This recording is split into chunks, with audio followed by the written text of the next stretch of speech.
Lies of P has been one of the most anticipated games for me in the last couple of years. Now, I've been kind of trying to keep my expectations low since, well, the only other game that these guys have ever made was, Blast Unleashed. Which, if you know, and you're into MMOs, you know what to expect. Hi, my name is Trash, and here's a little bit of a background about my Souls experience. Now, I haven't completed every Souls game, I'm not that cracked. However, I did finish Dark Souls 1, Demon's Souls, Bloodborne, Elden Ring, and I have also almost finished Dark Souls 3. Got to the first DLC right before Cinders, and I stopped playing because something came out, so I stopped. However, I do have some experience in these games, and my favorites being... yeah, I also played Sekiro. I finished Sekiro. I forgot about that. And if you want to throw Nioh 1 and 2 in there, not a lot of people agree that that's a Souls game. I don't agree that that's a Souls game, but dude, my favorite being Elden Ring, followed up right after with Bloodborne and then Demon's Souls. The OG, the PS5 one, it don't matter. I like both. They're pretty much the same thing with a graphic overhaul. They're both great. The Lies of P was presented as Bloodborne at home, so to say, and I didn't want to keep my expectations too high because I've been hurt before, right? Mortal Shell was a disappointment. Amnesia, I played the demo, didn't really like what I experienced, and some others that they just didn't click. But Lies of P, this demo, this 2-hour demo, or 1.5, I don't remember, maybe I'm mixing it with Final Fantasy 16, but this demo, which by the way, demos of big games, of games that people really want to play, seem to be coming back again as a trend, and I love it. And please, companies, keep doing this because it is making me decide easier before cashing out $70 if I really want to buy your game. Which, well, lately every demo I try, I know that I do. However, after trying the demo for Lies of P, caralho, man. It is good, but like good. I loved it. Every single aspect of this, I loved it. And whatever I didn't love, I'm gonna address it and try to make you understand why it's not that bad. We can start with the simple things, right? Ambience, music, which is extremely important, but everything here just clicks, just feels so good. And with that said, that guy dropped blue. So good. The elbow grease when you sharpen your weapon on it. It's just the clinging, clanging of this. Robots, marionettes, puppets, dudes, it just feels so alive. It feels mechanical, it feels impactful, it feels... Beat it up, it feels really good. It has that scary vibe, but not scary as you're gonna shit your pants. It's the scary of like, oh damn, this kind of scary. It's big. It is good. It's just good. I loved it. They did a fantastic job with the audio, with sound effects, with all this metal sound, and they just nailed everything together with a beautiful world, beautiful characters, and absolutely fantastic experience. I have to tell you, however, I played this game on PS5. I don't know how it's running on Steam. I've seen other people play it. My experience on PS5, it was absolutely great. Open your door.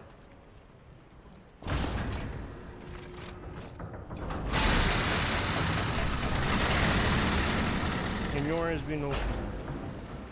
And what is good music and good audio without great voice acting, right? All the speeches delivered, from Geppetto to the blue lady that gives you, you know, the one, your wife, you know. As we are not strong enough to beat the puppets. But if I lent my power to this stargazer for a moment. Gather ergo, clever one. This stargazer will make you stronger. Am I a boy or a girl? They feel great. P doesn't seem, or Pinocchio doesn't seem to speak so far. You do have choices, but it doesn't actually actively speak. But everything around the world, the characters around the world speak and just have a fantastic job with voice acting. All the NPCs, nothing felt weird, nothing felt out of place. Everything felt like it was meticulous picked and with a high standard of quality, which I did not expect from, you know, people who have put out 50 iterations of Blast Unleashed. But not only do the characters look good, does the music sound good, do the sounds good, Dude, the level design in this game, it is exactly what you would expect of something like Bloodborne. Oh, there you go. That's the short, the one that hurt me.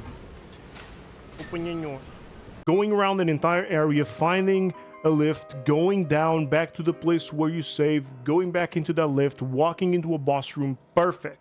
Nothing felt like it was put there on purpose to make you lose time, to make you hate the game. Everything felt good, at least in this demo, in this little big section that we were able to play. Also, we can mention that it is very important in Souls games to have a very iconic boss design and enemy design, and Lies of P doesn't fail on that. Lies of P lays exactly what it promises out to be, which is a game based on puppets, based on marionettes, based on, you know, the Pinocchio lore, not the Disney Pinocchio, the real Pinocchio lore that people have heard about and people might know about.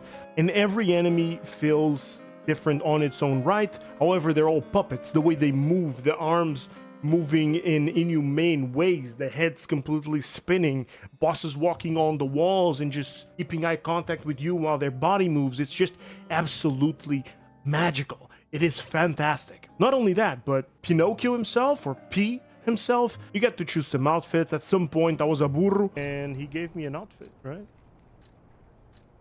Can be donkey. And that was just absolutely lovely. I love when a game takes itself serious, but not too serious to the point where the outfits of the main character actually get to be fun. But visuals is not the only customization. Now, here's the big selling point for me in this game. Both Pinocchio's arm and Pinocchio's weapons. I'm gonna call him Pinocchio. You know, people are calling him P, whatever, I'm calling him Pinocchio. Now, there's two aspects to the weapons. You have the hilts and you have the blades. The hilts change the move type of your weapon. So if it is a short sword hilt, if it is a long sword hilt, if it is a mace hilt, it changes the way that you attack. And then the blade can be whatever else you want. It can be a short blade, a long blade, a mace, an electric mace, stick, whatever else we don't know yet. So most of the time, I really like the moveset of the greatsword. So I ended up fusing the greatsword hilt with the electric hammer blade, which gave me an elemental weapon with short range, but it hit hard, and that was fun. I really liked experimenting with different types of weapons. Not only that, but the arm that Pinocchio has, his metal arm, you start out by just being able to punch with it, and it doesn't feel that good. However, very early in the demo, you unlock a second arm, which throws a hook and pulls the enemies towards you. Doesn't really work well in boss fights, maybe. There's something down the line that might change it, but it's really fun to use it in the overworld, fighting against trash mobs. Try the new thing on this guy. Come here.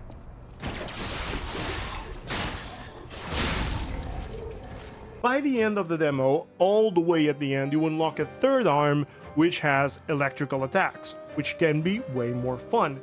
So I'm very curious to see what else is going to be added, what other types of arms do we have, because you can buff the blades just like in Elden Ring, in Dark Souls. You can buff your blades with electrical, well, at least in the demo, with electrical buffs, but it is really nice to always have, you know, your sidearm, which will be your shield arm or your gun arm, to always be able to dish out something different. And I really hope we get a sort of scenario like Bloodborne, where that arm is able to shoot and that arm is able to also parry or stun the enemies. And talking about parry, I know I've heard a lot of people say that what they really didn't like about the game is how the dodge feels, how the parrying feels. I think parry feels great, the dodge not so much. However, by the end you will find out that the game has a talent system, and there are ways to optimize your dodges, to optimize whatever movement Pinocchio has, which kind of borrows what Themisia, whatever, did, but it doesn't feel that dependent from the beginning like that one did. Lies of P does a great job by default. You don't really have to upgrade anything related to dodging. You can already have iframes, however, it is very iffy on how to hit. Parrying felt great. If you fail a parry, you block, which takes health from you, and it also takes durability from your weapon. Another thing that I mentioned earlier, you get to sharpen your weapon. You have to sharpen your weapon, or at a certain point, your attacks just start bouncing off, your charge attacks at least start bouncing off the enemy. Monster Hunter. We like seeing that. This also allows fights to be a little bit more chaotic at some point because you're worried about sharpening your weapon, not getting hit by the enemy, and maybe healing. And talking about healing, you do get your typical flask with 3 charges. However, when you have no charges and you keep fighting, instead of having to visit a bonfire and instead of having to refill it like that, by fighting, you get 1 charge. Slowly, you start getting 1 charge. So as long as you're bold enough and you keep fighting, you will be able to heal. You'll have at least 1 heal in your pocket. Also, a last little bit about the parry. Some enemies, or most enemies from what I understood, when you parry them enough and you break their stance, yes, seems to be a stance like in Sekiro, but not as apparent. If you perfect parry enough, you break part of their weapons or you break part of them and they stop working. You get to do a visceral attack on them, dish a ton of damage, and it's super satisfying.